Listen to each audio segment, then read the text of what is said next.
24 नवंबर 2025 की वो सुबह, जब देश जागा एक ऐसी खबर के साथ जिसने सिर्फ बॉलीवुड नहीं पूरे हिंदुस्तान को खामोश कर दिया। बॉलीवुड का असली ही मैन धर्मेंद्र अब हमारे बीच नहीं रहे। लेकिन धर्मेंद्र के जाने के बाद जो सबसे पहले नज़र आया वो आंसू नहीं थे, वो थीं दो अलग अलग प्रार्थना सभाएं। एक तरफ एक हॉल जहां एक परिवार बैठा था, चुप, संयमित, कानूनी दायरे में बंधा हुआ। दूसरी तरफ एक और हॉल जहां दूसरा परिवार था, आंखों में सवाल, दिल में दर्द, और मंच पर वो औरत जो 45 साल तक मुस्कुराकर सब सहती रही। एक ही आदमी के लिए दो शोक सभाएं, और दोनों में परिवार पूरी तरह अलग थलग। यहीं से कहानी बदल जाती है। 89 साल की उम्र में जुहू वाले घर में धर्मेंद्र ने आखिरी सांस ली। उस पल लगा जैसे सिर्फ एक अभिनेता नहीं गया, बल्कि सिनेमा की एक पूरी पीढ़ी का आखिरी अध्याय बंद हो गया। लेकिन असली कहानी उनके जाने के बाद शुरू हुई, क्योंकि जिन सच्चाइयों पर सालों तक परिवार और इंडस्ट्री ने मिलकर चुप्पी साध रखी थी, मौत ने उन्हीं पर से पर्दा हटा दिया। 2 घर, 2 औरतें, 6 बच्चे, और एक ऐसा प्यार जो जिंदगी भर साथ रहा, लेकिन अंत में भी एक साथ विदा नहीं हो पाया।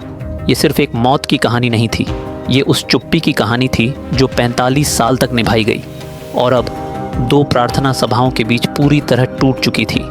मुंबई में सनी देओल और बॉबी देओल ने अपने पिता की याद में अलग से श्रद्धांजलि सभा रखी। दूसरी तरफ दिल्ली में हेमा मालिनी ने अपनी बेटियों ईशा और अहाना के साथ एक और बड़ी प्रार्थना सभा आयोजित की। ये 2 अलग अलग आयोजन बताते हैं कि धर्मेंद्र का जीवन सिर्फ स्क्रीन पर चमकता नहीं था, वो 2 अलग दुनिया में बंटा हुआ था, जिसे वो ज़िंदगी भर बैलेंस करने की कोशिश करते रहे। मौत के बाद भी वो दूरी मिट नहीं पाई। बाहर से चमकदार लगने वाला देओल परिवार अंदर से कितने टुकड़ों में बंटा था, ये पहली बार इतने साफ तरीके से दुनिया ने देखा। इस वीडियो में हम उस पूरी हकीकत को खोल कर रखेंगे। दोनों परिवारों की कहानी। 11 दिसंबर 2025 को दिल्ली के डॉक्टर अंबेडकर इंटरनेशनल सेंटर में हेमा मालिनी की वो श्रद्धांजलि सभा हुई जो मुंबई वाली प्रेयर मीट से कहीं ज़्यादा भव्य और इमोशनल थी। गृह मंत्री अमित शाह खुद मुख्य अतिथि बने। जेपी नड्डा, निर्मला सीतारमण, स्मृति ईरानी, अनुराग ठाकुर, लोकसभा स्पीकर ओम बिरला और कंगना रनौत जैसे बड़े नाम मौजूद थे। हॉल पैक था। राजनीति और फिल्म इंडस्ट्री के दिग्गज एक साथ। मंच पर हेमा मालिनी खड़ी थीं, सादा क्रीम साड़ी, छोटी बिंदी और आंखों में आंसू। माइक थामा और बोली, मैंने कभी कल्पना नहीं की थी कि धर्म जी के लिए मुझे अलग से सभा रखनी पड़ेगी।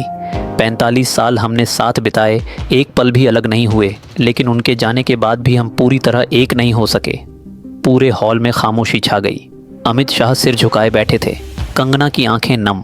हेमा ने आगे कहा, लोग मुझे दूसरी औरत कहते थे, लेकिन मैंने कभी किसी का हक नहीं मारा। मैंने बस अपना प्यार निभाया, और धर्म जी भी यही चाहते थे। उस पल में 45 साल का दबा दर्द बाहर निकला, वो दर्द जो हेमा ने अकेले सहा था। दोस्तों, वो सभा सिर्फ श्रद्धांजलि नहीं थी, वो एक औरत की ज़िंदगी का सार थी। हेमा ने धर्मेंद्र के अधूरे सपनों का जिक्र किया, खासकर उनकी उर्दू शायरी का। हेमा मालिनी ने बताया कि धर्मेंद्र को उर्दू शायरी का गज़ब का शौक़ था। हर मौके पर वो तुरंत एक शेर सुना देते थे जो बिल्कुल सिचुएशन पर फिट बैठता। हेमा ने कई बार कहा था कि अपनी शायरी और गज़लों की एक किताब छपवाओ, फैंस को बहुत पसंद आएगी। धर्मेंद्र इस बात से सीरियस हो गए थे, प्लानिंग भी शुरू की थी, लेकिन उम्र और बीमारी ने साथ नहीं दिया। वो सपना अधूरा रह गया। प्रेयर मीट में हेमा रोते हुए बोली, वो काम अधूरा रह गया।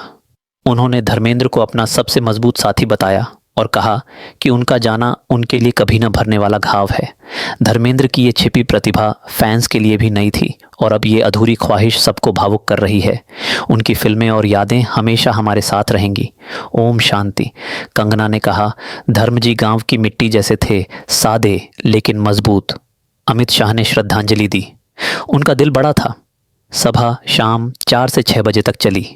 हेमा ने अंत में कहा, हमारा प्यार सच था, वो हमेशा हमारे दिल में रहेंगे। बाहर निकलते लोग चुप थे। सोशल मीडिया पर वीडियो वायरल हो गए। तब का धर्मेंद्र ट्रिब्यूट ट्रेंड करने लगा। लोग लिख रहे थे, ये प्यार असली था लेकिन अधूरा रह गया। अब सबसे बड़ा सवाल संपत्ति का। धर्मेंद्र ने कोई वसीयत नहीं छोड़ी। हिंदू उत्तराधिकार कानून के मुताबिक सब कुछ 8 बराबर हिस्सों में बंटेगा। प्रकाश कौर, सनी, बॉबी, विजेता, अजीता, हेमा, ईशा, अहाना, कुल संपत्ति करीब 400 से 500 करोड़।